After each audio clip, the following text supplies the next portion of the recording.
চিরসখা ধারাবাহিকে এই পর্বে আমরা দেখতে পাবো হাসপাতালে বাবিলের জ্ঞান ফিরতেই বাবিলকে দেখতে যাবে কমলিনী। কিন্তু বাবিলকে দেখতে যাওয়ার আগের মুহূর্তেই তার চোখ দিয়ে অঝোরায় জল ঝরে পড়ছে।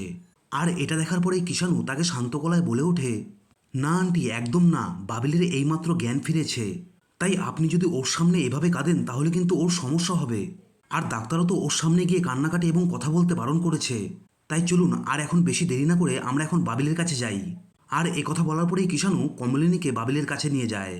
এরপরেই কমলিনী বাবিলের কাছে আসার পরে সে ধীরে ধীরে বাবিলের মাথায় হাত রাখে। আর এরপরেই বাবিল কাপা গলায় কমলিনীকে বলে ওঠে, মা।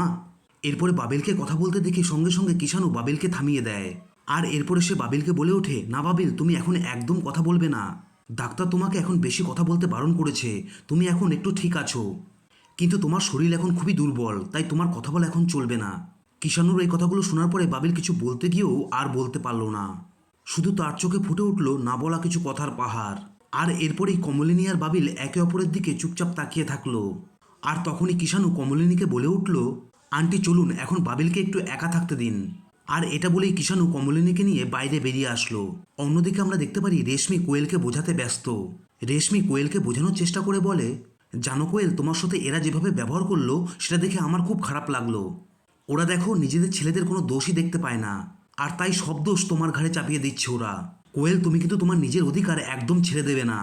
কোয়েল রেশমির এই কথাগুলো শুনে সে আর চুপ থাকতে না পেরে সে স্পষ্ট গলায় রেশমিকে জানিয়ে দেয়, শুনুন, আমি আমার জায়গাটা না খুব ভালো করেই বুঝি, আর ওনারা যেটা ভালো মনে করেছেন সেটাই করেছেন। আর এখানে আমার আর বাবিলের ব্যাপার, আর এখানে আপনার কোনো কথা বলার দরকার নেই।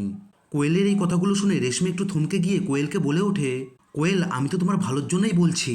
এটা শুনে কোয়েল দৃঢ় গলায় রেশমিকে জানিয়ে দেয়, আন্টি, আমার ভালোটা না আমি নিজেই বুঝে নেব।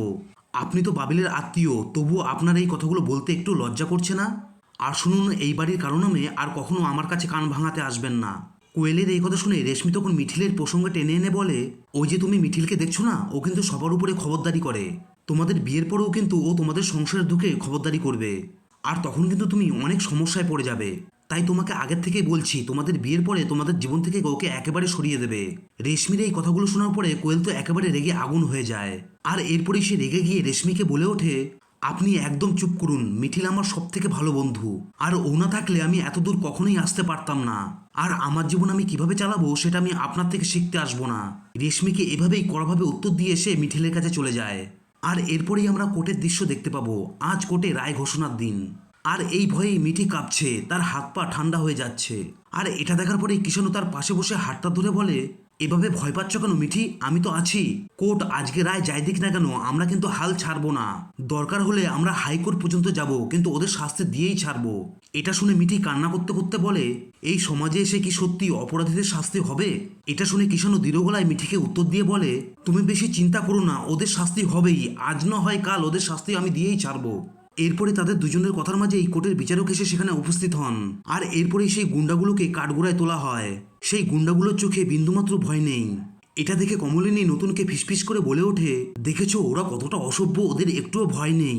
এটা শুনে নতুন কমলিনীকে উত্তর দিয়ে বলে, এবার ওদের শাস্তি হওয়া দরকার, না হলে ওরা আরো অনেকের জীবন নষ্ট করবে। আর এরপরেই সবাই দম বন্ধ করে রায়ের অপেক্ষায় বসে থাকে। আর ওইদিকে কাঠগোড়ায় দাঁড়ানো অপরাধীদের দিকে তাকিয়ে কমলিনী মনে মনে ভাবতে থাকে, আজ যদি ন্যায় হয় তাহলে অন্তত আমার মেয়েটা একটু শান্তি পাবে। আর এভাবেই আজকের পর্বটি এখানেই শেষ হয়ে যায়। তো বন্ধুরা, আজকের পর্বের এই আপডেট আপনাদের কেমন লাগলো অতি অবশ্যই কমেন্ট করে জানাবেন। আর পরবর্তী আপডেট পেতে অতি অবশ্যই এই চ্যানেলটিকে আপনারা সাবস্ক্রাইব করে রাখুন।